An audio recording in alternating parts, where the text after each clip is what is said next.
acuerdo. Perfecto, pues chicos, muchísimas gracias a todos los que nos están viendo en este episodio más de Conversamos y además hablamos.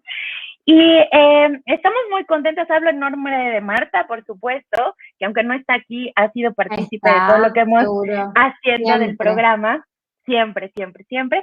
Y bueno, estamos muy emocionadas de recibir desde Argentina a Lore Monteserín, que sin duda es una apasionada del agua, ya lo verán, y de los niños y de la educación. Es profesora de educación inicial y además es instructora y técnica en natación y especialista, por decirlo de alguna manera, en población con discapacidad. Entonces, déjenme contarles un poquito más a detalle de su trayectoria, que será un cachito, que ya sé que a Lore no le encanta, pero para que te conozcan.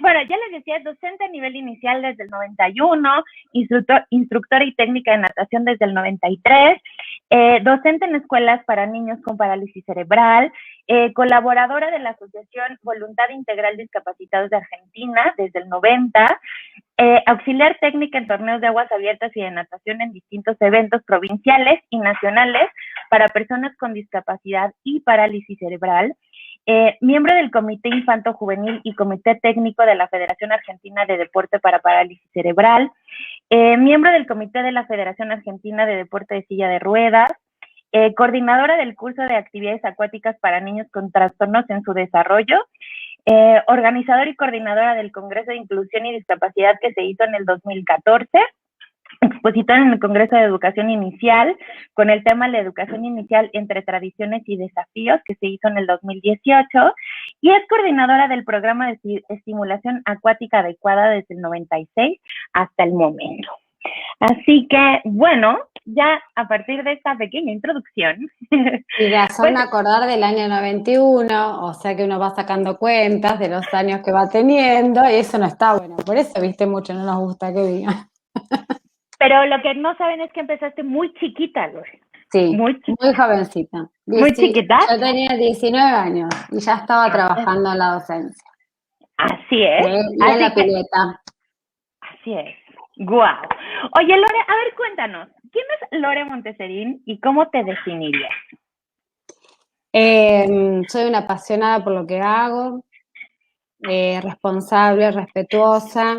Trato de hacerlo mejor, como todo el mundo. A veces no nos sale, uno trata de poner lo mejor, pero sí muy respetuosa de las familias y de los chicos, sea cual sea su origen, raza, condición, si lo quieren llamar condición, que estuvimos hablando mucho con Ana Paula sobre ese tema, sobre el vocabulario. Y apasionada por lo que hago. Trato de transmitir y brindar lo que sé, lo que no sé, obviamente que tengo mis limitaciones como todo y sé decir hasta cuándo, qué puedo y qué no puedo hacer. Y si no, busco quien me ayude, que me asesore, que me dé una mano para ayudar a la persona que lo necesite o en mi trabajo, sea cual sea el espacio. Y bueno, ahí hay un poco de vocación y obviamente, atravesado por la historia personal con el tema de mi hermano que tiene una discapacidad y ahí empecé y descubrí lo que era el mundo, que era un mundo totalmente paralelo de la discapacidad. Ok. A ver, vamos por partes. ¿Cómo descubres tu pasión por el agua? Porque fuiste nadadora.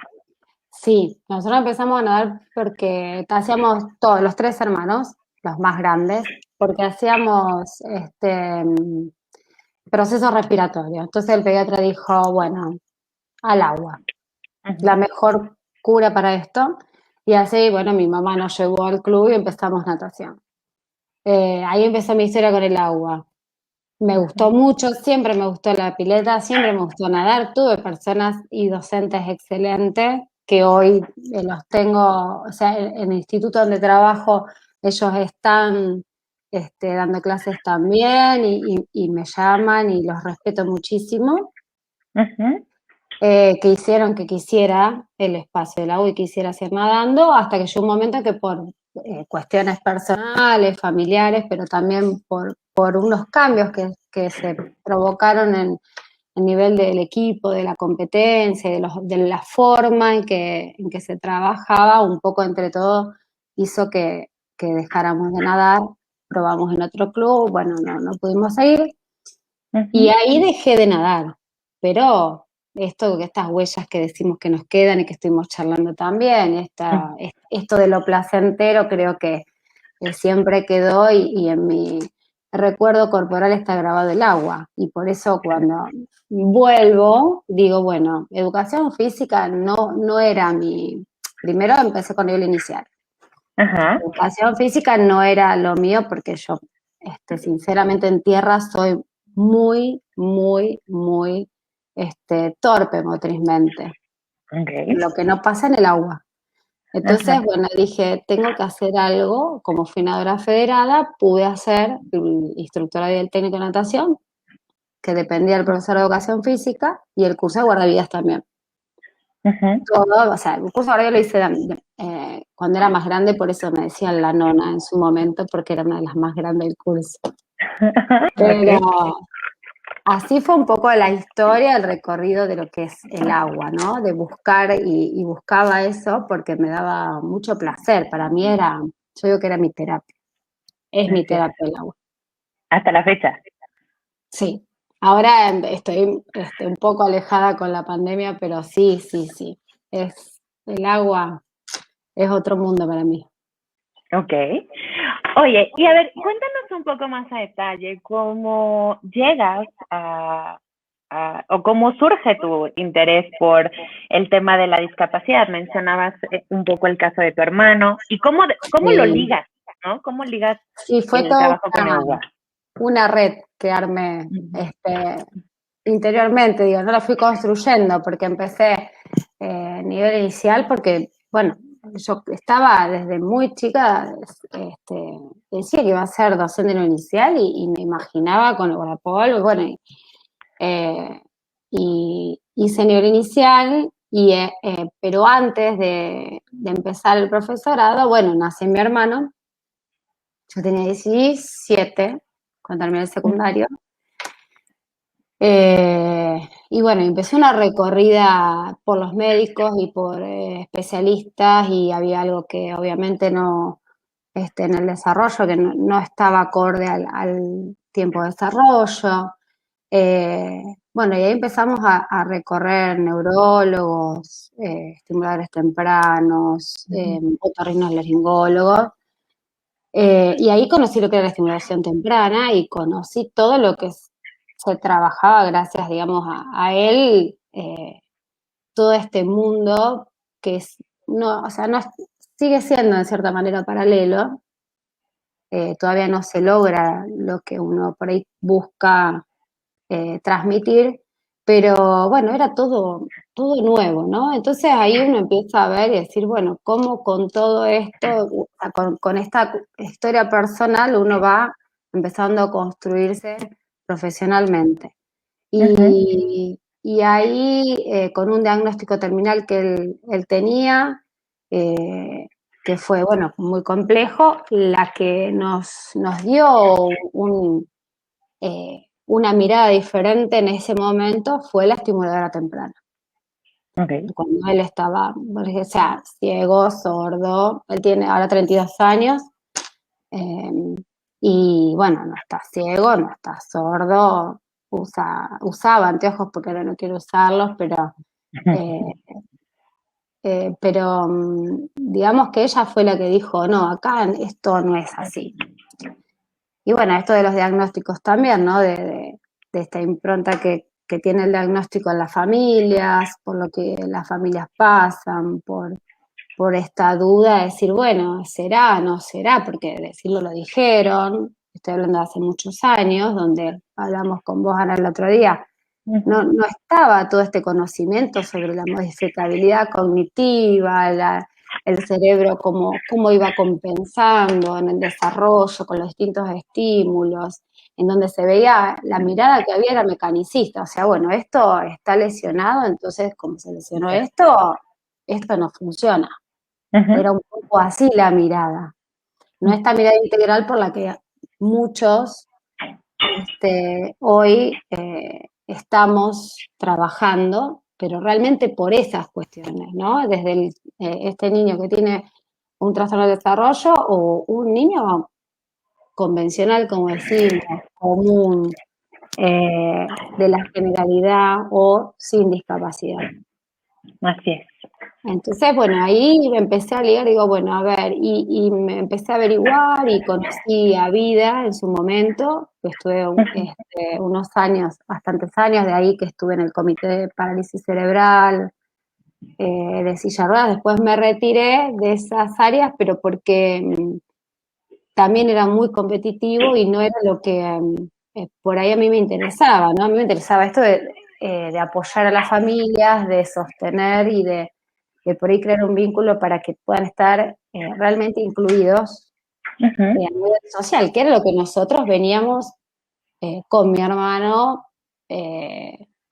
haciendo, ¿no? Esto de conseguir una escuela, una integración, una escuela común, pasar por el rechazo, pasar por la discriminación, por 5 puertas que se cerraron, que no integraban chicos con discapacidad, por decir, mirá, llevamos la maestra integradora nosotros, porque en esa época no existía todo esto de la obra social cubriendo todo esto. Mi papá fue el que inició un juicio al Estado en su momento y sentó jurisprudencia para que los chicos, el Estado diera, en ese momento mi papá estaba sin trabajo, diera la obra social a los niños con discapacidad.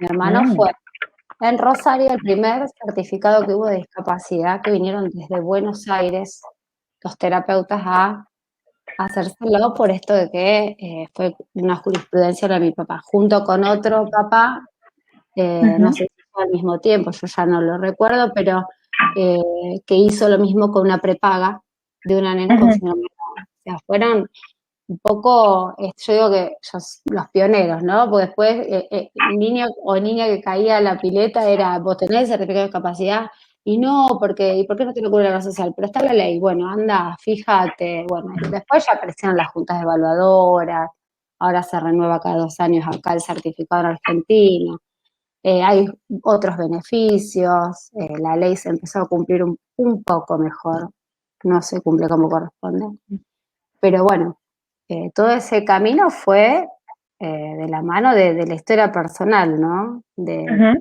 ir y seguir. Literal, te tocó picar piedra. Sí. ¿No? A mí no tanto. Mi viejo es pobre y mi mamá al principio, después nosotros obviamente que seguíamos empujando y después seguíamos empujando con los que conocíamos y si no lo mandamos a hablar con los abogados de los tribunales federales que nosotros habíamos hablado, que mi papá había hablado. Bueno, y después ahora ya es diferente, ¿no? Pero en ese momento sí, fue complicado y es un camino, como yo digo, difícil y también doloroso para las familias. Entonces, cuando uno trabaja con niños con discapacidad, tiene que tener en cuenta todo esto a la hora de hacerlo y no, o sea, más allá de que uno dice, sí, lo hago con respeto, lo hago sí, pero no es decirlo, sino que es realmente hacerlo, ¿no? Yo digo que es más lo que uno tiene que hacer que lo que tiene que hablar, y más en estos casos, ¿no? Así es. Oye, durante toda la explicación que nos dabas ahorita, mencionabas 2 términos que a mí me parece que son súper importantes comprender en este tema que tiene que ver con la discapacidad, ¿no? Y los términos son inclusión e integración. Entonces, me gustaría como que nos ayudaras a entender mejor, ¿no? ¿Cómo es, digamos, si hay diferencia entre integración e inclusión? Porque hay unos que dicen que sí, hay otros que dicen que no. Y la otra es, ¿qué necesitamos, ¿no? Hacer, tener, comportarnos, decir, ¿no? Para generar una verdadera inclusión. Mira, yo tampoco no sé si soy quien pueda decir cómo hacerlo. Yo te puedo decir que sí, que integra, o sea, en un principio se usó mucho el término integración, después se cambió por inclusión. ¿Por qué? Porque integración, o sea, se vio que la integración en realidad es que este niño o niña con discapacidad ocupe un lugar en un grupo que esté. Entonces, por ahí vos tenés situaciones, dice, sí, yo tengo un niño con discapacidad integrada, pero el niño está sentado como lo dejó el acompañante o como lo dejó la madre o como lo dejó el director y está ocupando lugar en el espacio, pero está integrado.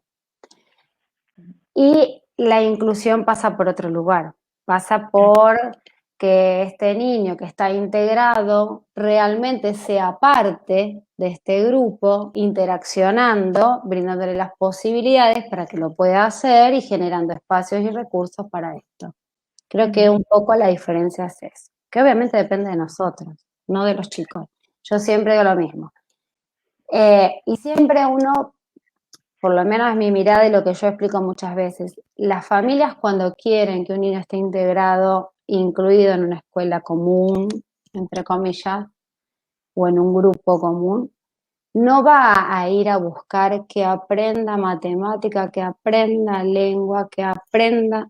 Lo que va a buscar es lo que puede aprender de ese espacio pequeño de la sociedad. Y que si ese espacio pequeño de la sociedad convive y acepta, incorpora e incluye, después no necesitas hablar de inclusión porque para ellos es lo común. Y pasa siempre.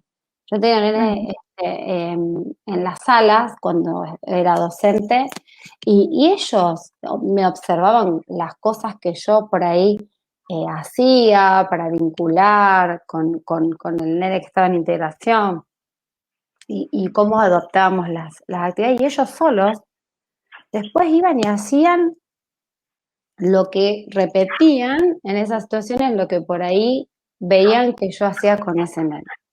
Yo digo que ningún neurólogo, ningún psicólogo, ningún terapeuta, ningún docente va a enseñar lo que puede enseñar un grupo de niños y niñas a un niño con discapacidad. Como también este niño con discapacidad, niño con discapacidad, va a aprender, va a enseñarles al resto otras cosas más, seguro. Es valioso para todos, ¿no? Y como esto, obviamente, nosotros nos vamos haciendo con un otro, con la interacción con el otro, nos vamos construyendo y de esa mirada va a depender mucho el futuro desarrollo nuestro. Entonces, bueno, creo que tiene que ver esto. Pero siempre digo, no hay mejor neurólogo, psicólogo, kinesiólogo, terapeuta que los chicos. Nosotros decimos que lo que mi hermano, yo digo siempre que el potencial de mi hermano, que logró más allá de que uno siguió y no se quedó con un diagnóstico, no se paralizó, que eso puede pasar, tiene mucho que ver la interacción con el otro. O sea, lo poco, que fue muy poco en el momento, en su momento con él, ¿no? Pero esto de lo práctico, esto de lo diario, se lo dio el estar en la escuela, para bien o para mal, pero bueno, lo construyó con este otro. Si él hubiese estado en una escuela especial, con menos cantidad de chicos, o sea, por ahí hubiese sido diferente. Después él fue a una escuela especial, no es que no fue, y ahora va a un instituto, con talleres, con chicos con discapacidad, con jóvenes y adultos. No es que estábamos negados a este espacio, sino que siempre pensamos que primero empezar por acá y cuando él vea, y cuando él dijo, bueno, no, basta, yo no quiero más, y dio su tope, dice, bueno, basta, ya está, no quiero buscar otra cosa, y nosotros también veíamos que él se frustraba demasiado porque no había una adaptación curricular en ese momento. Él hacía lo que podía, entonces, bueno, era complicado. Y bueno, dijimos, bueno, hasta acá llegamos, vamos a buscar algo donde él también se sienta bien, obviamente, y no genere esta frustración. Y creo que eso también lo tenemos que tener en cuenta. Esto de tener en cuenta lo que ese niño o esa niña necesitan por un lado, pero también lo que ellos quieren y escucharlos, ¿no? Porque esto de que quizás a veces no hablan o no comunican todo el tiempo, no hay un lenguaje oral, o bueno, hace creer como que, bueno, yo hago, pongo, saco, entro, y no es así. Hay que hacer una lectura del tono, lectura de la postura, la lectura de ese enojo, del llanto, o de lo que, o el que lo puede expresar lo va a expresar y decir, bueno, ¿qué es lo que él quiere también, no? Uno como la familia va a hacer lo que mejor, pero no quiere decir quizás que sea lo que ese niño quiera. Entonces creo que hay que hacerlo partícipe mucho digamos, de su tratamiento o de sus espacios donde realmente no sienta esta frustración, ¿no? Y escucharlos y verlos. Así es, así es. Y fíjate que de repente cuando nosotros estamos en grupo y a lo mejor no estamos tan familiarizados con la población con discapacidad, no hablemos de alguna en específico, sino creo que con cualquiera nos podría suceder, ¿no? Y te planteas el tema de la inclusión, ¿no? De, me llegó un chavito con, y lo quiero meter al grupo de 4 a 5, viene como la nube de, si me aviento, no me aviento, ¿no? Así como, ¿no? Y por supuesto que hay muchas cosas que hay que tomarse en cuenta, pero vale la Sí. pena dejarse, ¿no? Sí, yo siempre digo que, bueno, en las escuelas hay una normativa que lo que por ahí impide una integración de un niño con discapacidad es si corre riesgo el niño o el resto. Esa es el único impedimento. Y en la PILE yo creo que tiene que ver con eso también. O sea, tiene que ver más que se agrega el tema del agua, que por eso hay formas de instrumentar y recursos humanos también, que nosotros hacemos ese trabajo de tener un profe por chico, con 6 al mismo tiempo. Obviamente que es muy costoso y obviamente que no hay una finalidad económica, no la hay, porque es muy difícil de sostenerlo. Pero incluso los profes que trabajan conmigo son también, o sea, no está la cuestión económica, sí para, o sea, bueno, lo que se puede, porque bueno, se alquila andarivel, eh, se pagan los sueldos, tenemos nenes que no pagan cuota y a mí me retaron siempre por esta cuestión, pero ellos lo hacen con mucho amor, ¿no? Y bueno, y también, o sea, tienen esto de ayudar, de colaborar y también de aprender, porque bueno, les voy enseñando un poco cómo trabajar con cada uno, pero la idea es que sea seguro, entonces la forma es un profe con cada uno. Si vemos que puede estar en un grupo, con mucho cuidado lo vamos integrando. Eh, y sabemos que una de las prioridades es esa, que no corra riesgo, ni ese niño ni el resto, o por ejemplo un niño que tiene convulsiones permanentes, o sea, no lo ponemos en un grupo porque sería o una persona que lo acompañe permanente, eh, o el profe por ahí le genera una situación que no es agradable para nadie, ni para él, ni para los otros niños, ni para ese profe. Entonces, creo que hay cada caso que llega, cada niño que llega, cada familia, bueno, hay que estudiar bien esta cuestión, es decir, bueno, se puede sí y no se puede, ¿por qué no? ¿No? Pero en general es esto, es el riesgo, no es otra cosa. Y porque es el agua, porque hay nenes que son más impulsivos y por ahí pasan y puf, tiran, vienen por la pileta y vienen tirando tablitas, flota, lo que van encontrando y si encuentran algún compañero lo tiran. Entonces, bueno, sabemos que eso no, cuando los preparamos y cuando trabajamos, que todo, no sabemos cuánto va a llevar, no se le dice un tiempo a los papás, a las familias, y vemos que se puede y que tiene ganas también, ellos tienen ganas de estar con estos otros, e incluso trabajamos abriendo andariveles y nosotros trabajamos con ellos mientras hay grupos que se cruzan y se nos cruzan trabajando por atrás. O sea, siempre se trabajó la inclusión en la forma de trabajo que siempre quise yo.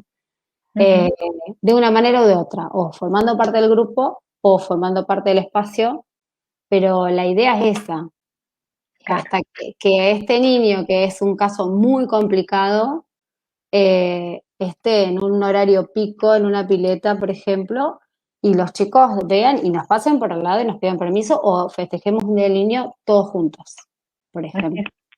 Entonces, bueno, compartimos esa fiesta del niño o esa fiesta de la familia y metemos los papas al agua y bueno, todo eso se fue generando y gestando. Ahora con la pandemia tuvimos que parar todo eso. Pero bueno, en algún momento se retomará.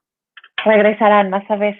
Y ahorita me quedaba pensando que, bueno, por supuesto, el tema de la inclusión, por supuesto que es muy benéfico, ¿no? Para la población con discapacidad, pero también, o sea, si pensamos en la población de niños, ¿no?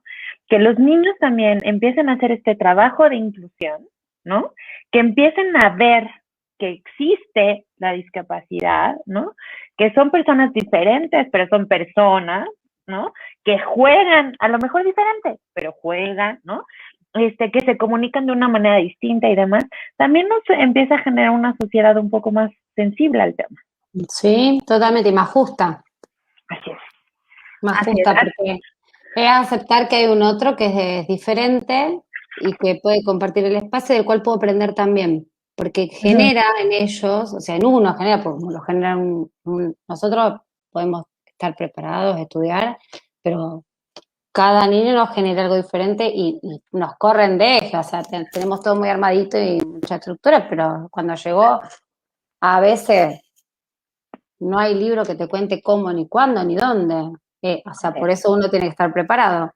Y en este caso ellos solos no necesitan esa preparación porque vienen con esto que trae la infancia de lo espontáneo, de lo creativo, de lo social y de lo lúdico que hacen que ellos mismos encuentran recursos para comunicarse con este otro que forma parte del grupo, como lo hace con otros, ¿no? Y de comprender que a lo mejor no le contesta tan rápido como el otro, pero que el otro a lo mejor no puede compartir la hamaca, pero con él se puede, o se puede hacer un juego de sentado y participa del juego de sentado sacándolo de su silla de rueda, o con la silla de rueda, usando otras sillas también. Bueno, es como que nosotros tenemos que mediar y ellos descubren las formas, pero como no es como decíamos cuando charlábamos, eh, no es un mérito nuestro. No. Nosotros somos mediadores de estos aprendizajes, mediadores de estos vínculos, mediadores de estos encuentros, y son ellos los que logran la inclusión, ¿no? Pero bueno, tiene que haber un adulto dispuesto, tiene que haber una institución dispuesta, tiene que haber unas familias dispuestas, ¿no? Y yo creo que hablando más cosas que son esenciales, bueno, se pueden ir modificando para lograr esto, ¿no? Así es. Oye, Lore, y cuéntanos un poco, ¿qué tomas en cuenta para trabajar con un niño con discapacidad? ¿En qué, digamos, cuáles son como tus principales checks, ¿no? A revisar y para poder definir cómo empiezas a trabajar y cómo Mira, vas a nosotros establecer. cuando la mayoría llegan por derivación de kinesiólogos o de terapeutas con los cuales trabajé siempre todo este tiempo y que algunos son nuevos, y si no por medio de otras familias. Entonces lo que hacemos es una entrevista, una charla, que después se completa con una ficha, con todos los datos, todos los profesionales y las terapias que hacen los chicos, con obviamente el certificado de que puede realizar la actividad, con sugerencias si necesitan sugerencias y quieren mandar sugerencias, no hay problema. Y se hace una pequeña evaluación que no es una evaluación o sea, para no dar un ingreso. Es una evaluación que no dura un día tampoco, que es de varias instancias, en donde nosotros los conocemos, vemos con qué profe se vincula mejor, con quién establece el vínculo, y lo vamos observando y vamos evaluando el tono, vamos evaluando los reflejos, el tema de la anticipación, el reconocimiento del peligro, el lenguaje, la conducta visual, la conducta auditiva. Bueno, vamos haciendo una pequeña evaluación funcional porque es dentro del agua, que es lo que nosotros vamos a trabajar, junto con obviamente todo lo que nosotros podemos ir a observar. Por eso yo digo que siempre que trabajamos con chicos tenemos que saber observar desde que entra hasta que se va, porque a veces tenés ese niño que entra corriendo primero y la madre atrás, pobre, que viene tratando de que no se tire vestido a la pileta, o tenés la mamá que viene muy cansada y que ya viene como arrastrándolo porque está muy cansada de todo el día y de correr de terapia en terapia. O tenés la mamá que hablas y por ahí se desenchufó porque ya hizo el clic, o el papá, ¿no? O a lo mejor viene con una abuela siempre y la abuela es la que puede traerlo.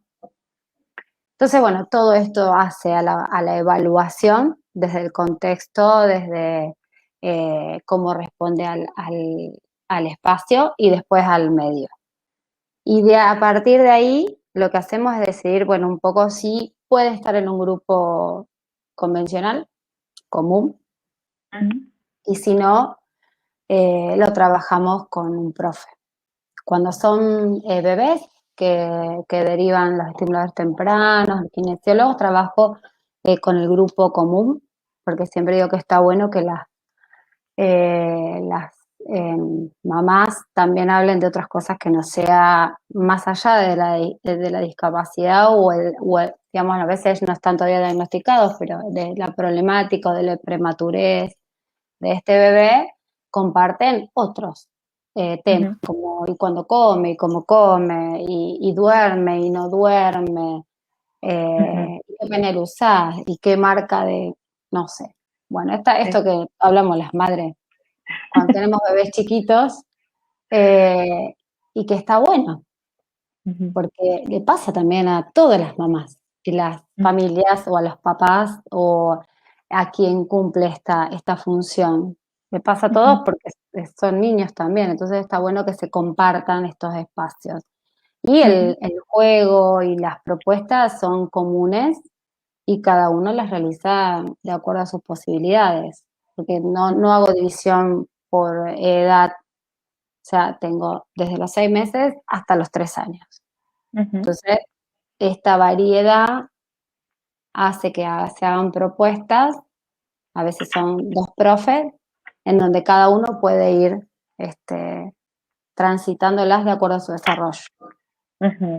Y después, sí, ya ahí cuando llegan, no los 3 años cronológicos, pero sí en el desarrollo, vamos viendo que puede haber cierta separación con su mamá o que estaría bueno ya esta independencia, trabajamos con un niño por profe. Ese niño pasa con el profe o pasa a un grupo también. O sea, las posibilidades siempre están abiertas, siempre. Y hacemos una nueva evaluación. O sea, pero es constante la evaluación, porque a veces hay un problema con la medicación, o hubo una intervención, o hubo un tratamiento que hizo que se reajuste y que se vuelva y se avance y que sigamos, o pasó una situación específica.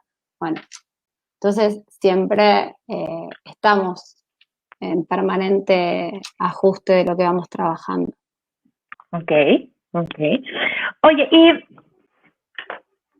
desde tu perspectiva, ¿no? Que aparte era de lo que platicamos ayer un poco, ¿qué ventajas, por decirlo de alguna manera, más allá de las evidentes, ¿no? Más allá de hablar de de que si la gravedad y que si el movimiento, ¿no? Más allá de lo que ya todos sabemos, ¿no? Para ti, ¿cuáles serían las ventajas que tiene el agua para la población con discapacidad? Mira, yo creo que la ventaja más grande es la libertad que tienen de movimiento. Esto que hablamos un poquito ayer. O sea, porque tenemos niños o niñas que vienen en sillas posturales con sostén de tronco, con sostén cefálico, con sostén de pierna, con apoyo, con el triángulo para que no haya el cruzamiento de las piernas cuando hay espasticidad, o en cochecitos al revés, donde, bueno, no hay un buen sostén, y la verdad que lo que genera es libertad. O sea, la capacidad de libertad que tiene el cuerpo en el agua, que obviamente al principio nuestro cuerpo es el sostén y tiene que estar este diálogo tónico, en el caso de los bebés está con su mamá, su papá o quien lo trae a la pile, y en el caso cuando trabajan con el profe, con el profe. Al principio es el sostén, pero después uno trata de que se vaya liberando, ¿no? Y no no soy muy partidaria a poner demasiadas flotaciones, demasiados flotadores, demasiados elementos, y sí a que de a poco podamos trabajar los desplazamientos y esta libertad. Por ejemplo, nosotros tenemos una nena con microcefalia y con o sea, como resultado de una parálisis cerebral, que ahora también la llaman lesión encefálica no progresiva, porque viste que la parálisis cerebral es como que se paraliza el cerebro y no es eso lo que pasa. Y si la trabajamos dorsal, que jugamos dorsal, claro, ella se desplaza, pero necesita de nosotros. Ahora, con su reflejo, con su patrón, digamos, flexor, que se llama, que es cuando doblan los brazos y cruzan las piernas, hacemos las inmersiones y ella sola, y no quiere que la agarres, porque te saca con la cabeza, hace pequeños desplazamientos y lo pide todo el tiempo, todo el tiempo. Y sabemos que quizás no es lo que mejor le hace a ella en cuanto a lo motor, porque estamos trabajando con este reflejo, pero sí sabemos que en cuanto a la independencia y la liberación que siente, sí le hace bien. Entonces uno va priorizando, vas buscando qué momentos trabajar de esa forma, qué momentos trabajamos de otra. ¿Qué buscamos y con qué objetivo? ¿Qué queremos ahora y qué podemos trabajar? O sea, ¿en qué vamos puntualizando? También, respetando lo que ellos quieren. Pero creo que eso es fundamental, es la libertad que pueden sentir en el agua. Así es. Sí, justo cuando decías libertad, ¿no? Yo pensaba en estas dos vertientes que ejemplificaste muy bien, ¿no? Uno, tal cual, el qué rico que me puedo mover como yo quiera, ¿no? Y por otro lado es, sí, ¿no? Esta independencia de yo puedo solo, yo, ¿no? O digamos, a lo mejor me muevo con el agua, pero estoy ahí, ¿no? Soy de cierta manera autónomo, independiente cuando hay ciertas discapacidades que lo limitan muchísimo, ¿no? Sí. Entonces, sí. Esta libertad juega en los dos aspectos, ¿no? En la parte emocional y en la parte motora, y las dos son muy importantes. Sí, sí, es muy importante el no necesitar el apoyo permanente y constante de aparatos y quien lo sujete, pero por otro lado también es una libertad en muchos casos que es con movimientos, o sea, en tierra son exageradamente activos, en donde no hay un control y una desorganización determinada que no termina con una finalidad específica. En el agua, esa libertad se empieza a organizar.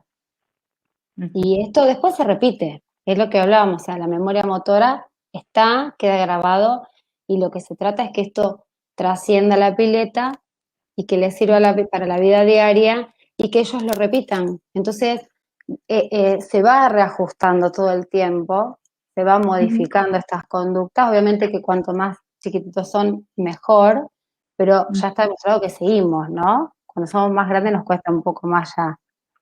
Claro. Modificarlo a nuestro cerebro, pero sabemos que eso se logra. Entonces, la idea es esa, que ellos puedan reproducir esto fuera del agua, que sientan que pueden emocionalmente, que se sientan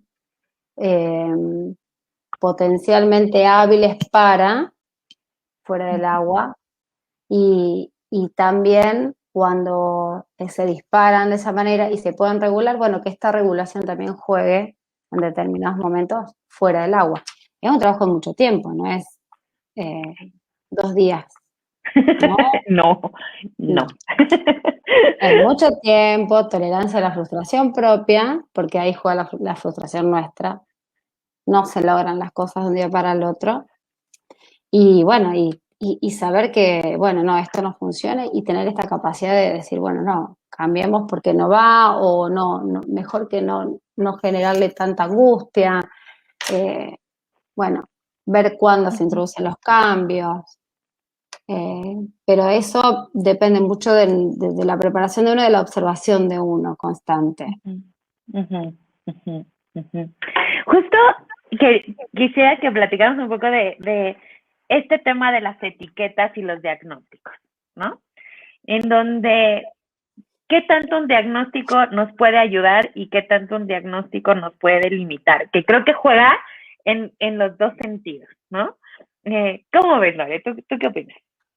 Mira, tema diagnóstico, bueno, ahora cambió bastante, porque al menos acá en Argentina el certificado de discapacidad se renueva cada 2 años. Entonces, esto quiere decir que tenemos una posibilidad de que este niño que está siendo estimulado y acompañado y trabajado, bueno, se vea, uy, se vea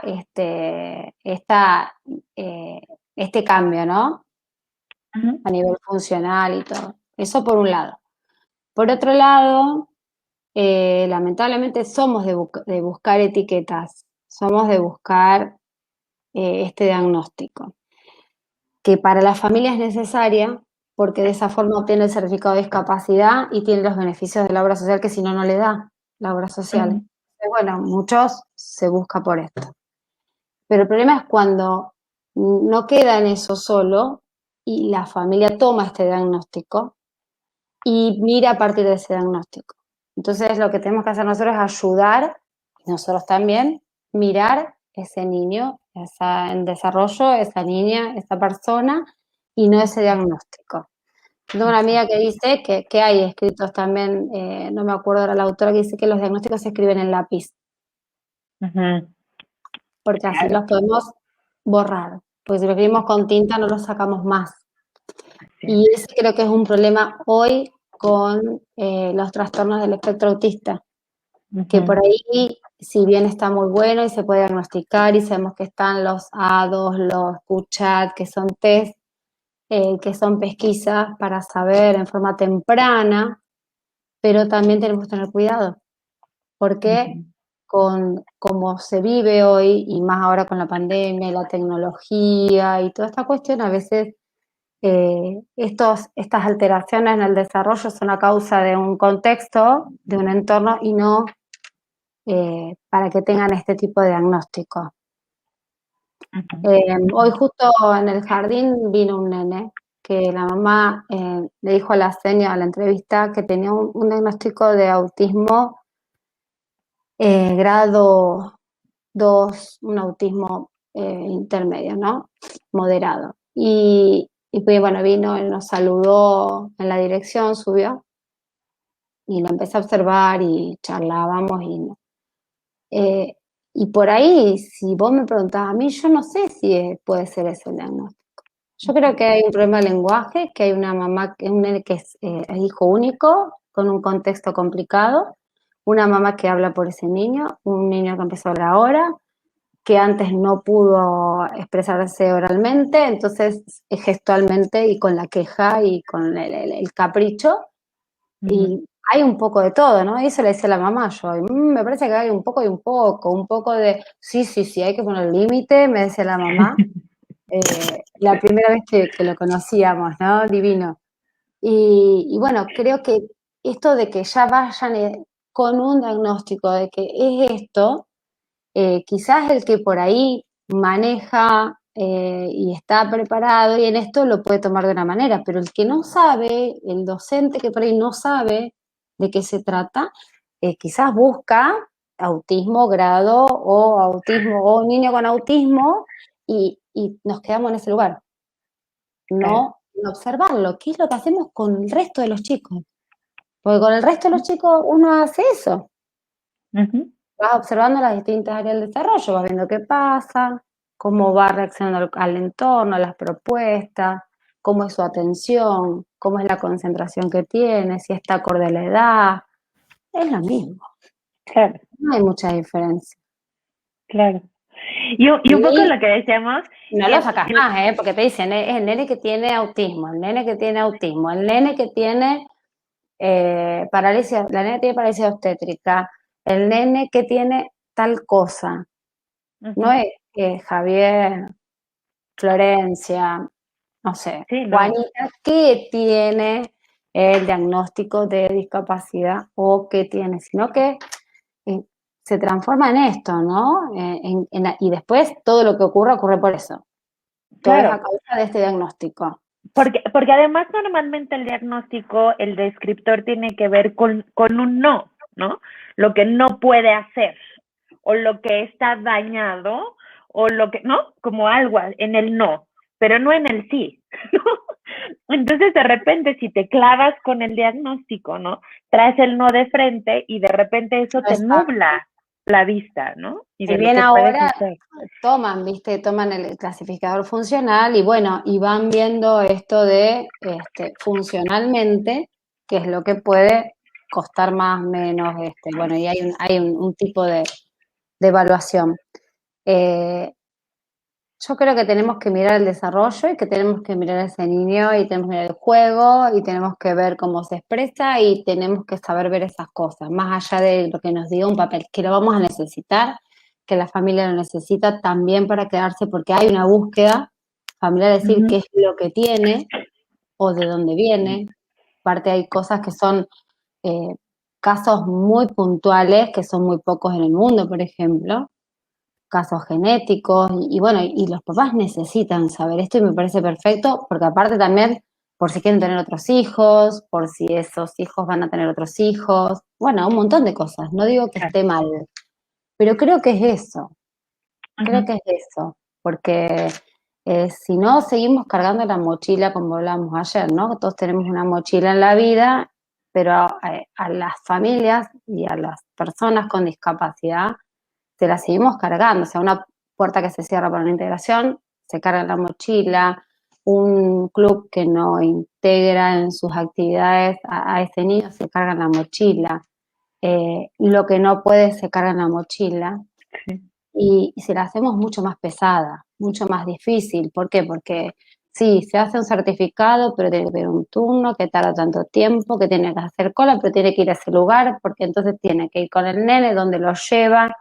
que si el transporte lo lleva, que no le pagan el transporte, que todo,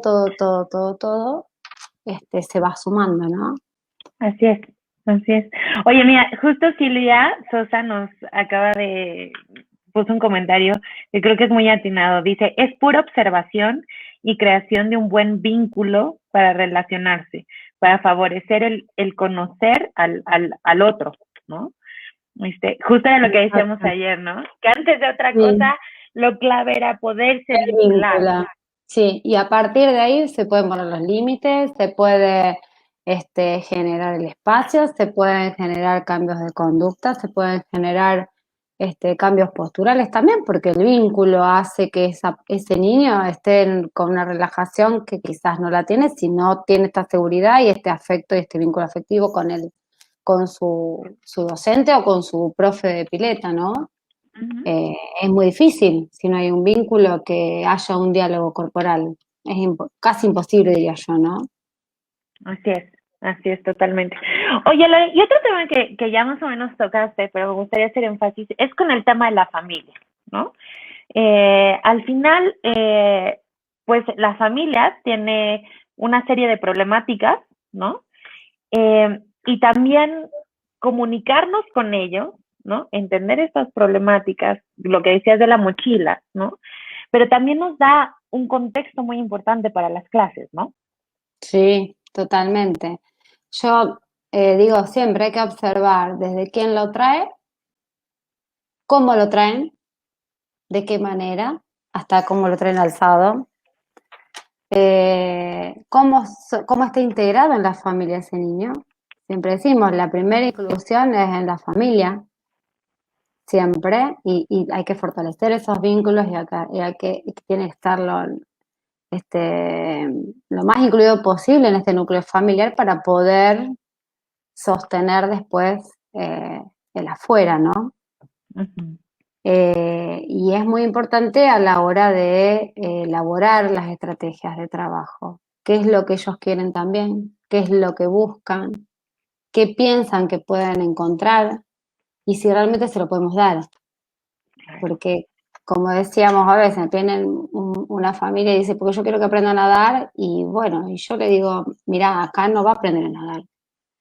quizás aprenda, pero no va a ser el objetivo. El objetivo es apoyar el desarrollo, hablar con los profesionales y que él esté en forma placentera y generar cambios, cambios positivos para el desarrollo, para él, para el entorno, pero sin nada mejor, pero no va a ser el objetivo. Pero sí, cuando llega un momento hay asociaciones como las que yo he estado trabajando cuando era más joven, que se dedican al deporte y que lo pueden hacer. Y siempre uno trata esto, ¿no? De ver qué es lo que quiere la familia y por cuánto pasó esa familia también y entenderla, ¿no? Porque es fácil juzgar y criticar, yo siempre digo, pero a veces hay que estar en los zapatos, aunque sea 5 minutos, como decíamos, de familias que han pasado por eh, niños que son prematuros extremos, que han estado al borde de la muerte y de la pérdida, niños que no sabían y cuando nacen tienen algún tipo de trastorno del desarrollo y este vínculo cuesta, un niño que por ahí no puede la mamá darle de mamar desde un primer momento y tiene que tomar determinados recaudos a la hora de hacerlo, o niños que no pueden estar con su mamá desde un primer momento, porque primero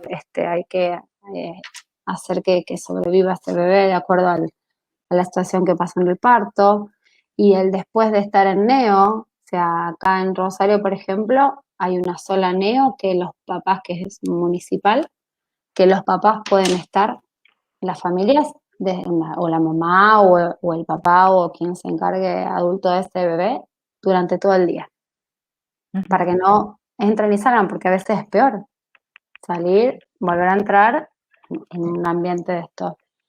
Y en otras no, en otras tiene que ir cada 3 horas. Entonces estas mamás tuvieron que irse, o quien cumple esta función, a su casa sin su bebé, volver con un horario para verlo, con todo lo que implica el temor de que pase algo, bueno, todas estas situaciones, porque digamos, en la mayoría se viven situaciones bastante extremas, o operaciones, o cardiopatías, o válvulas en los chicos con hidrocefalia, las operaciones de los chicos con espina bífida meningocoele. Hay un montón de cosas que se viven y viven estas familias hasta que llegan a un diagnóstico o llegan a nosotros diciendo, bueno, tiene un problema o tiene un retraso de desarrollo o lo deriva el kinesiólogo. A ver, en el mientras tanto,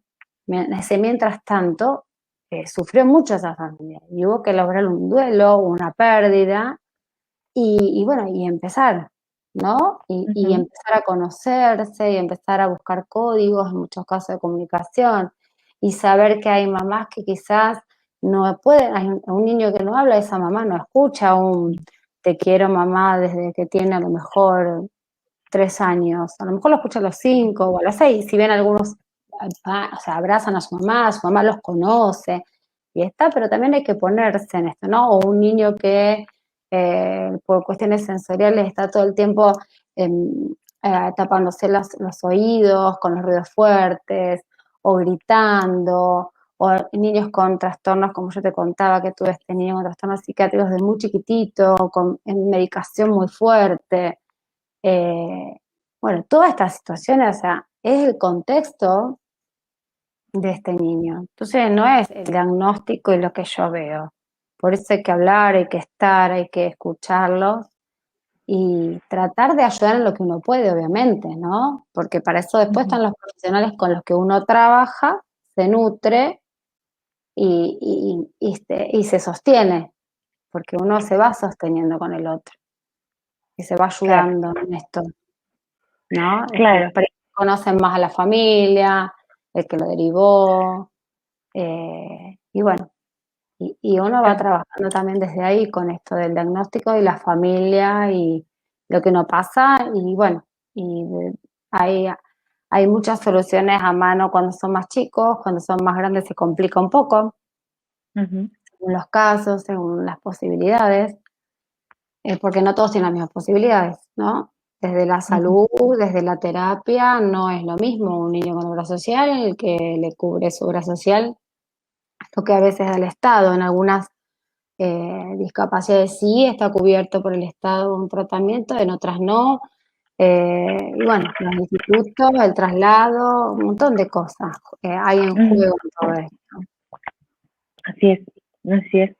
Oye, Lore, cuéntanos, o sea, la verdad es que yo siempre digo que trabajar, bueno, en general trabajar con niños, ¿no?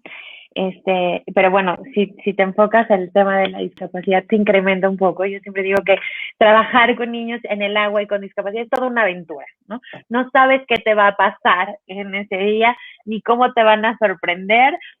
Puede ser que sufras, puede ser que sea muy divertido, o sea, te puede pasar cualquier Puede cosa. ser que quedes sin gorra, que se te cuelguen de la malla, que termine con algo en el ojo, nunca se sabe. Claro, nada, ¿no? Entonces, quisiera que nos contaras como una de estas experiencias que tú digas, esto ha sido como de las cosas más padres o más bonitas que me han sucedido, y también como de esto de, como de la más retadora, ¿no? De me pasó esto, ¿no? Y sí fue como el shock y bueno, lo superé así o hice tal cosa. Mira, cuando yo era, que recién empezaba en la vida, que era muy joven y muy inconsciente, digo ahora que no era inconsciente, nos fuimos de viaje a Salta desde Uh-huh, Rosario.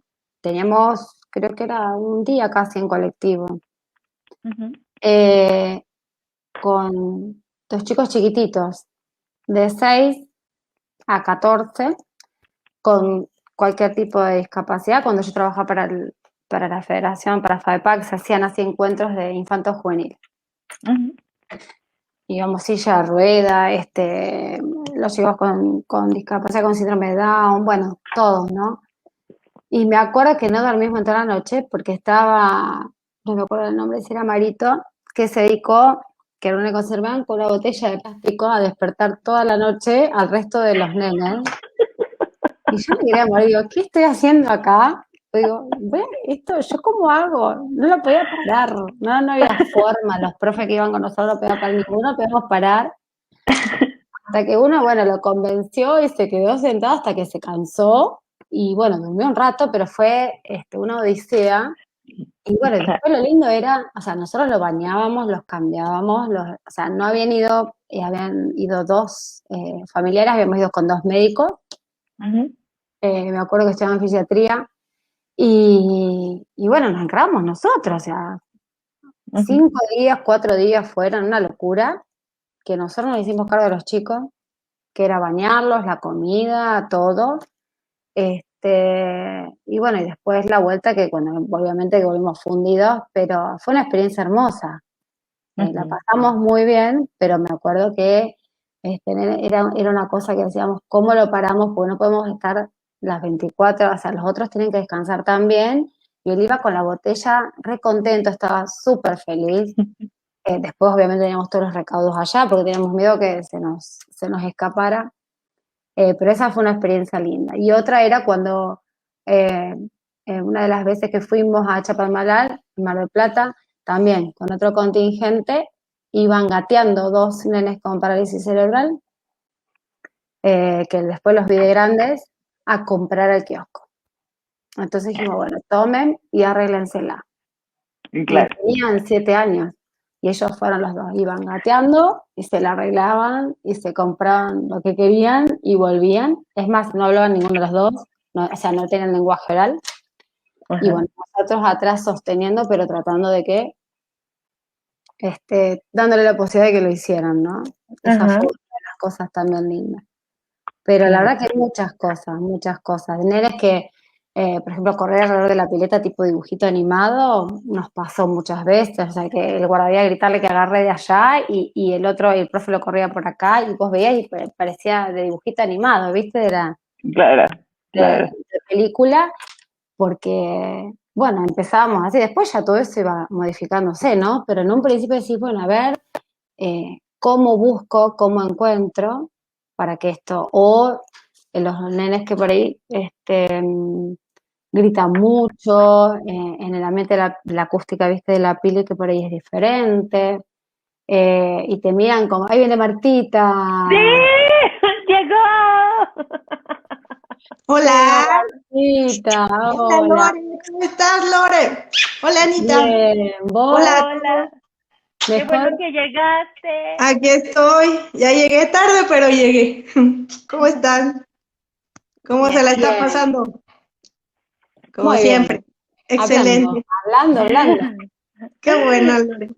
Pues aquí Lore nos estaba contando algunas de sus experiencias más bonitas en Sí, el, hablar en el medio, con los Ah, chicos, todas son. Después, bueno, la que te contaba la otra vez, esto de estar con un nene grande, con un retraso importante del desarrollo, hace muchos años, en donde estuvimos, bueno, que creo que está Cora y Gaby se acuerdan, eh, bueno, que estuvimos como un año para lograr una conexión hasta que a un profe en un momento determinado se le ocurrió agarrarlo de una manera determinada que no sabemos cómo fue, porque ni él sabe por qué, y se empezó a reír a carcajadas, y entonces seguimos con eso, y cada vez que llegaba la pila empezamos desde ahí y logramos esa conexión para poder seguir trabajando, pero a lo mejor estuvimos un año eh, llevándolo, tratando de que se independice, generando reflejos para que haya algún desplazamiento.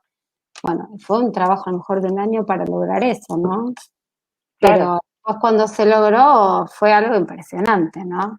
Y sostener a los papás para que no se cansen, para que sigan viniendo, para que tengan esa paciencia también, ¿no? claro, claro.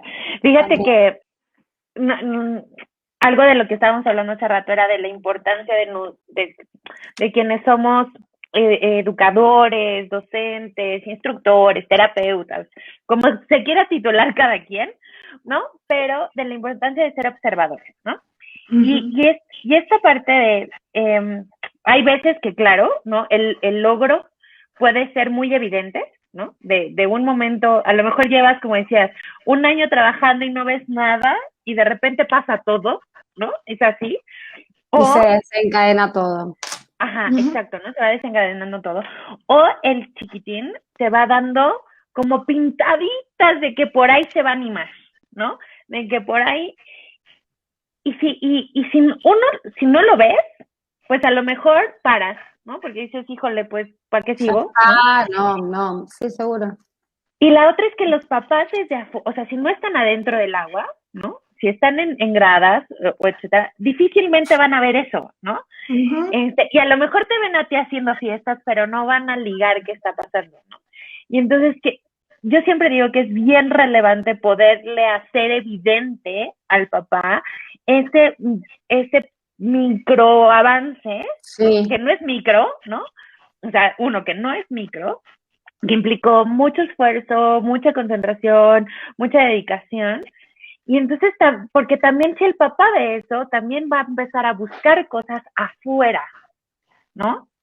Y Ujú. es ahí la importancia del trabajo en conjunto, ¿no? Sí, es la alianza, digo yo, ¿no? Que hay que hacer con las familias. Vos tenés que hacer esa Sí. alianza.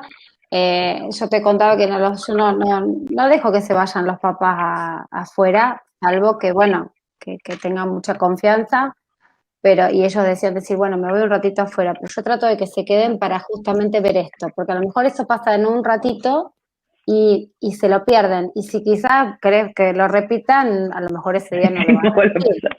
para que lo vean.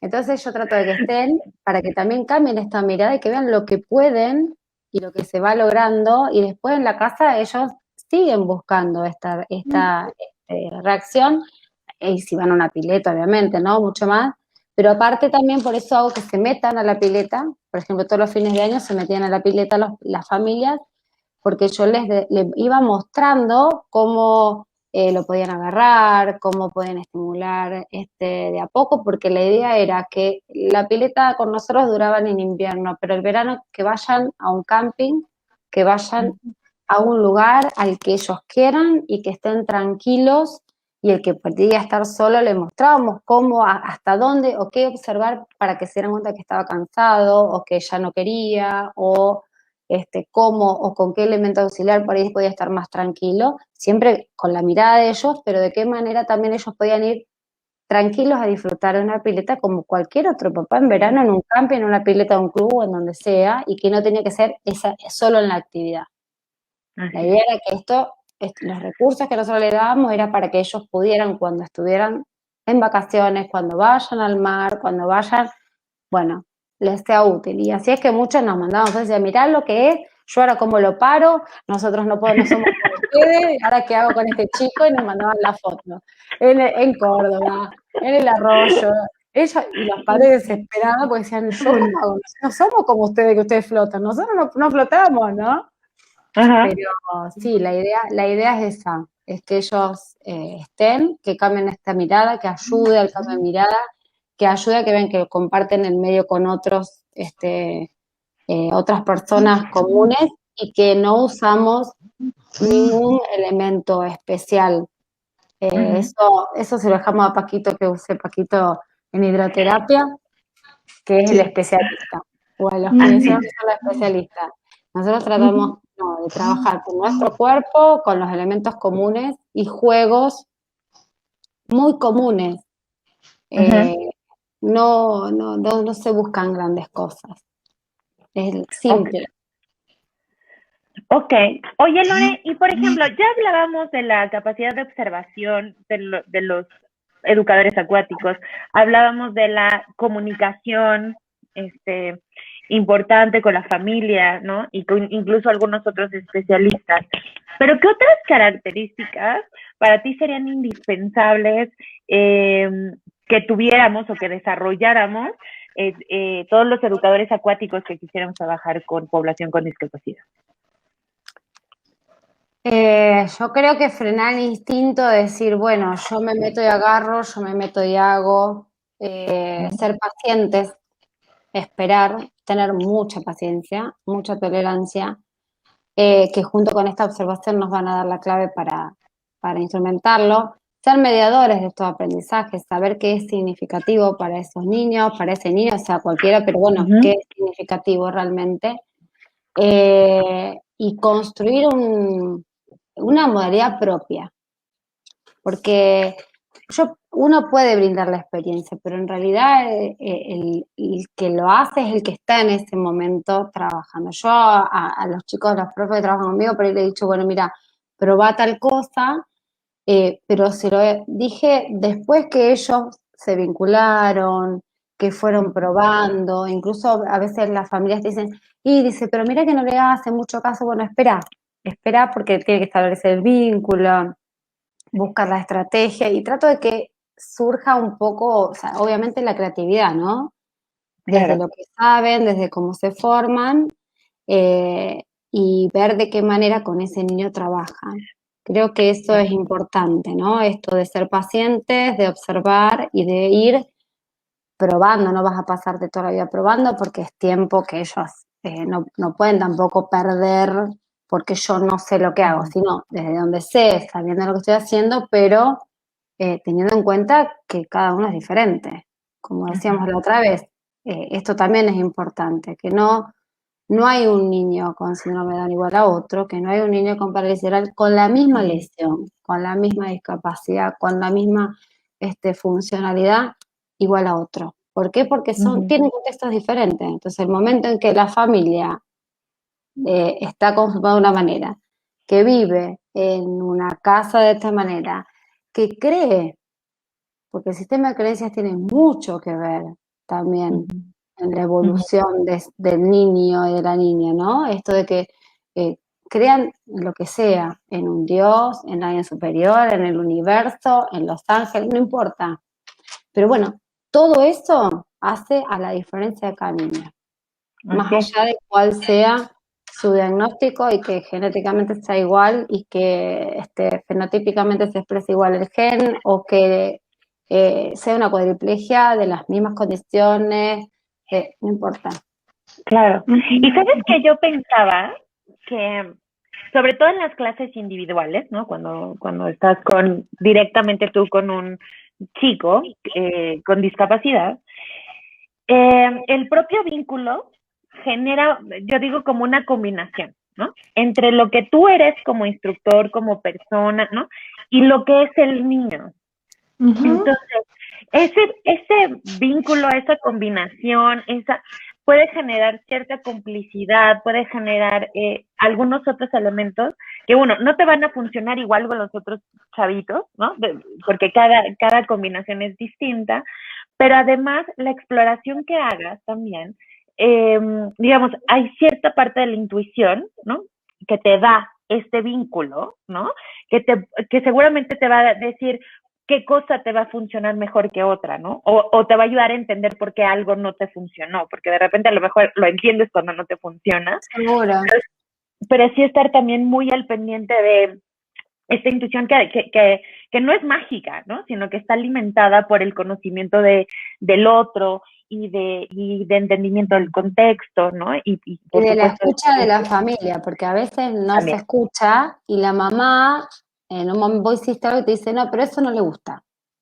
Uh-huh. Y vos decís, bueno, pero a lo mejor la mamá no entiende que yo estoy buscando tal cosa. No, a ver, si te está, o sea, yo creo que lo primero que tenemos que hacer es escuchar a esa mamá, a ese papá, a esa persona encargada que está todo el día con ese niño. Uh-huh. Entonces, y construir con ellos también este vínculo y esta intuición, ¿no? Y decir, bueno, capaz que no le gustó tal cosa a la mamá. Bueno, vamos a dejar un tiempo, porque también no es solamente el vínculo con el niño, sino el vínculo que yo puedo establecer con este adulto, que es el que me tiene que tener confianza, porque está depositando lo más importante con nosotros. Entonces, bueno, hay que hacer un trabajo muy importante en este sentido con las familias y escucharlos y, y darle este lugar el rol del maternaje o del paternaje, porque generalmente las familias de los niños con discapacidad se terminan convirtiendo en médicos, abogados, psicólogos, fonoaudiólogos, kinesiólogos y nos olvidamos que son papás. Entonces a veces está bueno, por eso esto de que se metan a la pile, esto de que vayan a un lugar cualquiera y que se olviden de la terapia y que disfruten de eso, ¿no? De ser papás, Uh-huh. que se deja mucho de lado por todo lo otro, ¿no? Así es. ¿Puedo hacer una pregunta? Sí, Martín. Ay, o sea, Ya sé que llegué tarde, pero Lore, quisiera que nos platicaras qué proyectos tienes en el 2021. ¿Cuáles son tus retos? ¿Qué quieres hacer este año? Ay, mira, por ahora, bueno, arrancarlo.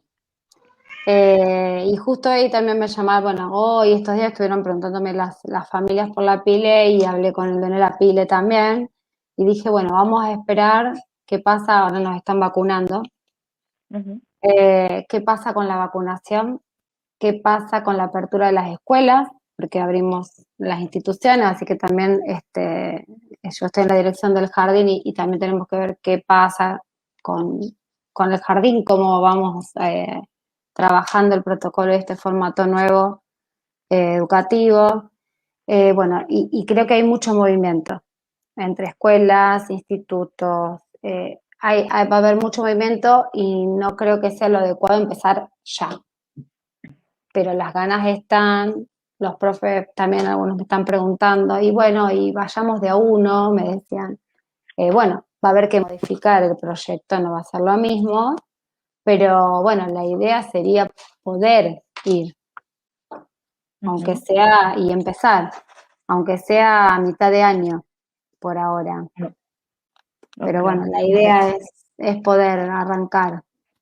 Vamos a ver si se puede por todo lo que pase. Bueno, todo va a depender de los contagios y de lo que pase con la pandemia. Claro.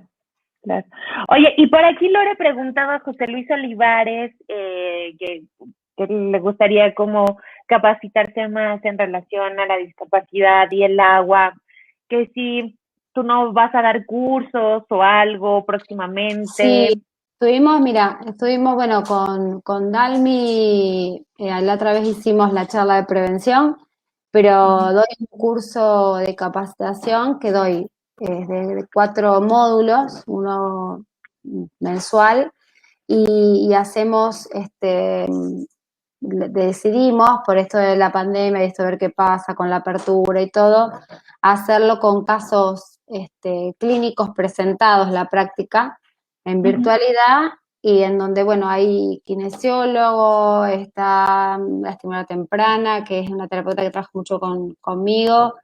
Después hay una mamá de un niño con autismo, que es licenciada en educación y da la parte de autismo.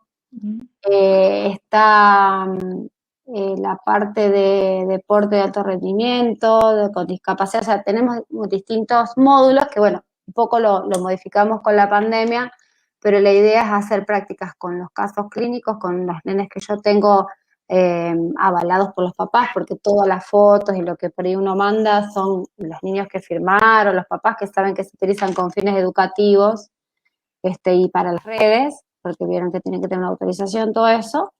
Y bueno, son esos videos que se van presentando y se van haciendo un estudio, pero también está toda esta parte de formación teórica con cada discapacidad, el embarazo también de riesgo, te dan el nacimiento también de un niño de riesgo, las características, bueno, todo esto lo van dando médicos, kinesiólogos, psicólogos, está el psicólogo que trabaja la parte de psicología y discapacidad también, bueno, se van trabajando distintos temas, que se da un espacio a cada discapacidad como para dar una idea sobre esto y después el abordaje específico en lo que es en el medio, que la doy yo, la parte práctica, digamos, que en este caso va a ser de esa manera.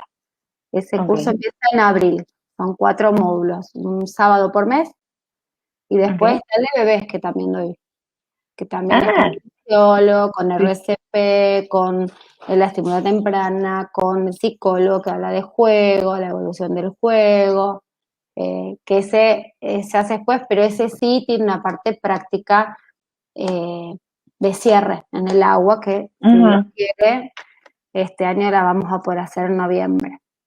Pero el de niños con trastorno del desarrollo sí, o sea, lo hago en el grupo de estudio que te decía que están los profes que me daban a mi natación. Ajá. Wow, qué doctorados y todo. Oye, Lore, pues en cuanto charlas que haya, y obviamente que yo siempre estoy dispuesta con este tema, con el de bebés, pero con este tema también mucho a compartir lo que uno por ahí va aprendiendo y pudo aprender. Claro. Oye, Lore, pues en cuanto salga la información de tu curso, pásanosla para poderla compartir aquí con todos los interesados. La compartimos. Y que se sumen. Y seguramente ahí coincidiremos con varios, porque yo feliz de estar aquí y estoy segura que Martí también. Sí, dale. Sí, porque aparte es algo que cuesta, porque en realidad ahora hay un poco más de interés en todo esto, pero no es tanta la gente que se interesa porque cuesta sostenerlo en el tiempo, ¿no? Que es lo que hablamos con vos, Ana, la otra vez, esto que me enseñó mi amiga la Colosachi, que yo te decía que ella falleció el año pasado, que era una persona con secuela de poliomielitis, y ella me decía, si vos trabajás con niños con discapacidad, o bueno, adultos, en este caso en la vida había desde chicos hasta adultos, deportistas de alto rendimiento, no hay que dejar de trabajar con lo común para poder no perder el hilo, ¿no? Y naturalizar por ahí cosas que no son lo adecuado para estimular el desarrollo, o que nos quedemos sí en el potencial, pero no buscando explorar más allá y que pueda lograr estos hitos del desarrollo cuando son más chiquititos, ¿no? Siempre está bueno no perder de vista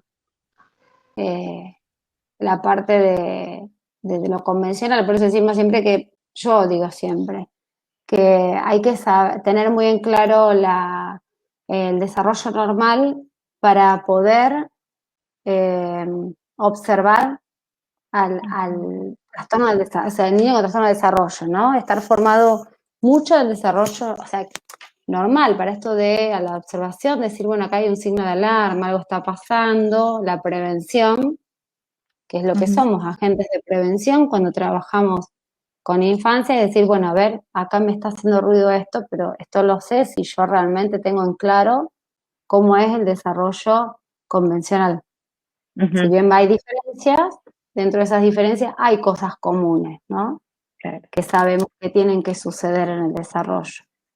Claro, claro. Entonces, Y sabes también que me quedé pensando que también es uno, como dices, para no perder el foco, pero también para tener distintas curvas, ¿no? Emocionales, como en tu clase, ¿no? O sea, yo me acuerdo que en alguna época que lo platicaba Lore, hace muchos años trabajaba con muchos alumnos con discapacidad de todo, ¿no? Y tenía días que tenía uno tras de otro, ¿no? Era muy agotador, ¿no? Era muy agotador buscar tener la pila arriba, ¿no? Cuando a lo mejor no habías tenido una clase muy linda, ¿no? Yo necesito descanso, ¿no? Necesito como, ¿no? Y llegaba mi alumno, no sé, un bebé, ¿no? Común, ¿no? O normal, y entonces había como una sensación distinta, más allá de si mejor o peor, era una sensación distinta. No, Y no, entonces seguro. Sí, sí, es ¿no? reconocer también las limitaciones de uno y decir, bueno, a ver, puedo esto, porque hay que sostener siempre. Entonces, este sostén a uno también lo tiene que sostener y de alguna manera, o sea, lleva su desgaste y bueno, y este sostén a veces no tiene un tiempo, ¿no? Es decir, bueno, sé que puedo, o con casos más complejos, donde por ahí hay, no que son agresivos, sino que por ahí son nenes con demasiada saturación de estímulos y bueno, y por ahí sí con mayor hiperactividad y donde requieren mucho desgaste físico también, el ir sosteniendo, el ir persiguiendo, el ir estando, en el espacio, ir jugando a un poco armar este espacio con nuestro cuerpo y uno se sostiene en el agua flotando, como sea, y eso también. Entonces se junta el desgaste físico, se junta lo emocional, esto de la frustración que hablamos, que uno tiene un nivel alto, pero bueno, no quiere decir que digas, bueno, no importa, será otro día y ya. No, a ver, sí, ¿qué busco? ¿Por qué? ¿Qué puedo hacer? Y te quedas pensando, y bueno, y todo eso suma, sí, sí, sí, totalmente. Claro. Hay que tener esta visión, es decir, bueno, hasta qué momento, cuánto tiempo, y que reconocer los límites de uno también, sí, seguro. Claro, claro. Oye, Lore, pues estamos llegando al final de la conversación. O sea, si por mí fuera nos quedábamos muchas horas más, pero No, bueno, nos van a también, echar. mira, entre que nos van a echar y que ya te estamos desvelando demasiado. No, demasiado que cambiaron el horario, que yo sé que ustedes tienen un horario siempre que es el mismo y todo, y bueno, y ustedes accedieron y lo adelantaron un poquito para que no se hiciera Claro. tan tarde. Oye, Lore, pero nos gustaría cerrar con, no sé, con algún mensaje que tú quisieras darnos a todos los que te escuchamos y que estamos como tan interesados en este tema. Un mensaje, nada, más que nada que piensen en las familias cuando trabajen, que piensen en las familias, que no enjuicien tan rápido el accionar de las familias, que si bien sabemos que nuestro lugar es poner límite, tener otra mirada, todo lo que quieran, desde la docencia, pero creo que es muy importante mirar a la familia, por lo que pasó esa familia, realmente ponerse en los zapatos de esa familia y a partir de ahí sensibilizarse y poder hablar desde ese lugar, ¿no? Yo siempre digo que quizás porque uno lo pasa, cuando yo hablo con los papás y te cuentan, uno puede entender algo, porque no es igual en todos los casos, no le pasa lo mismo que a uno, pero vos podés llegar a entender muchas cosas, ¿no? Quizás el que no lo pasa lo mira desde otro lugar. Entonces, y por ahí son más críticos de la familia, siempre decimos, ¿no? Bueno, se parece a la mamá, o mira cómo es el papá, pero más allá de eso, creo que hay que pensar en el diario, imaginarse con ese niño que llega, el diario de esa familia. Y cómo nosotros, con lo que hacemos, podemos aportar, por mínimo que sea, que no es mínimo, un espacio placentero, donde la mirada es diferente, donde se trabaja sobre lo que se puede, donde se trabaja desde el vínculo, donde ve que hay cambios, se pueden modificar y no queda estancado en lo que le dijeron en un diagnóstico o en lo que dice un libro, ¿no? Creo que pasa por ahí. El poder crear ese espacio para que después trascienda, como decíamos, la puerta de la pile y esto se lleve a la vida diaria y se vayan aliviando cosas, ¿no? Porque siempre digo, por ahí los papás dicen, no, quieren venir acá y no quieren ir a otro lado. Y yo digo, pero no es porque nosotros somos mejores, es porque logramos eso en donde ellos tienen esta tranquilidad de la aceptación de su hijo, como sea. Y creo que pasa por ahí, que se sientan aceptados, sostenidos y no criticados o enjuiciados por lo que hacen. Me parece que pasa por ahí. Así es, así es. Oye, Martí, ¿tú con algo que quieras cerrar? Ay, me da mucho gusto estar aquí contigo, Lore, contigo, Anita. Se me hizo un poco tarde. Ahorita estoy Pero importante en que estés una mejor vos, terapia. Marti. Sí, estoy en una terapia de respiración. Quiero agradecer también a Anita por el obsequio que me dio ayer. Me ayudó muchísimo, dormí muy bien. Gracias, Anita, de todo corazón. Lore, muchas gracias por el tema que abordaste. Creo que es muy importante cooperar con la familia, hacerlos sentir apapachados, tener empatía humana con ellos porque son humanos. Y más que nada, amar lo que haces, porque creo que ya haciendo esto con amor, pues puedes dar todo lo mejor que tú puedas tener. Por ejemplo, en tu caso, eres docente en educación física, sabes muchísimas cosas y lo mejor de todo es que sabes cómo aplicarlas en tierra y en agua. Entonces te felicito y me da mucho gusto verte, Lore. Estoy muy contenta de estar aquí. Llegué tarde, pero estoy muy feliz de estar aquí contigo, Lore. Gracias. No, Marti, por favor. Igual, escucha, te corrijo porque si no se van a enojar. No soy educación física, acuérdate. Soy de nivel inicial y de natación. Para que no se me enojen. Ah, sí, docencia inicial. Sí. Cierto. No me pongan otros títulos porque si no se arma, no. Pero sí, trabajo educación en tierra, inicial. trabajo en jardín y en el agua. Sí. Pero, y con la parte de estimulación sí que aprendí, fue una herramienta que yo trato de, viste, trabajar en los dos lugares desde una visión más amplia e integral. Pero sí, no, yo agradecerte a vos, Martita, que sé que no estás bien y viniste un ratito, que Ana me decía, a lo mejor llega, y bueno, por suerte llegaste, pero cuídate mucho, Marta. Sí, muchas gracias, muchas gracias. Oye, Lore, y de mi parte, pues queda agradecerte el espacio, la charla, la desvelada. Sin duda fue una plática muy bonita y me parece que además muy productiva para todos, ¿no? Creo que entre más pongamos este tema en la mesa, también pronto lograremos una verdadera inclusión, ¿no? Sí, y también esto de que hablábamos ayer, que nos olvidamos hoy, pero esto de que no importa cómo se llamen, si discapacidad, niños especiales, no importa. Creo que yo como hermana le decía a Ana Paula, a mí no me interesa cómo lo llaman a mi hermano si sé que está incluido, aceptado en un espacio, en una escuela, en la sociedad.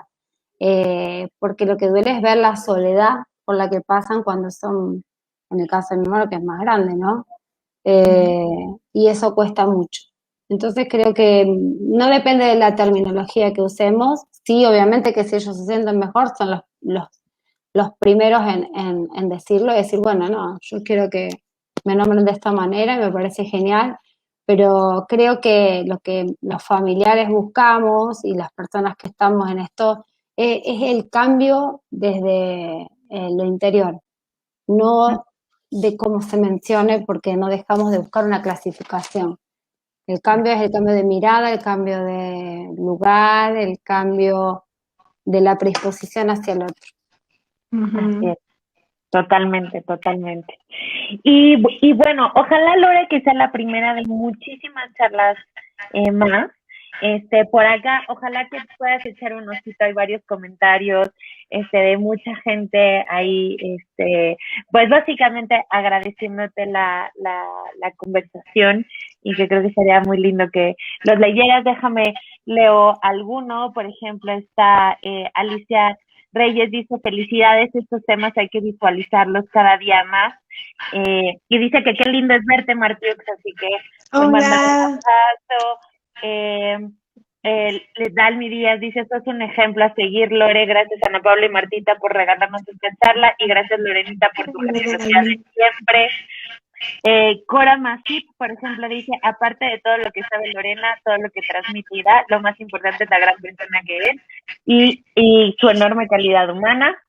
Y así hay varios por ahí. Y bueno, de mi parte solo queda confirmar todo eso, ¿no? Y como te decía, ojalá que sea la primera de muchas charlas y muchas locuras Cuando de quieran. México a Argentina. Cuando quieran, no hay ningún problema. Si algo tuvo todo esto fue la asociación que nos hizo conocer a todos, y estos espacios que, bueno, que si seguíamos en nuestra vida locada, no creo que se dieran de manera tan frecuente, ¿no? Sí. Así es. Y bueno, gracias a ustedes. Oye, Lore, y déjame invitarte a ti y a todos los que nos están viendo a nuestra próxima conversación, que será el próximo miércoles en el horario original, 8:30 de la noche, México. Y va a estar muy interesante porque vamos a tener a Luis Moreno. Él es de Venezuela, es el fundador de LASCA, fue el ganador de la selección de Venezuela en los Juegos Olímpicos de Beijing 2008, Londres 2012 y Río 2016. Fue ponente de la FINA en 2016 y 2017 y el creador de un sistema muy interesante que es de la periodización piramidal. Así que va a estar muy, muy, muy, muy bueno. Cambiaremos el tema, hablar de entrenamiento. Lo vamos a ver igual. Está padrísimo. Eso es la Martita. Vale, entonces les mandamos un abrazo, muchas gracias a todos, y que no se me olvide, si les gustó esta conversación, regálenos alguna de las reacciones de Facebook, me gusta, me encanta, y si nos pueden ayudar compartiéndola en sus redes sociales para que vaya llegando a más y más personas, y recuerden seguirnos en Facebook, Instagram y YouTube para que cada vez la banda sea más grande. Muchísimas gracias, chicos, y Lore, nos encantó conversar contigo. Gracias. Y con todos los que están por acá. Gracias a ustedes. Mucho. Bye.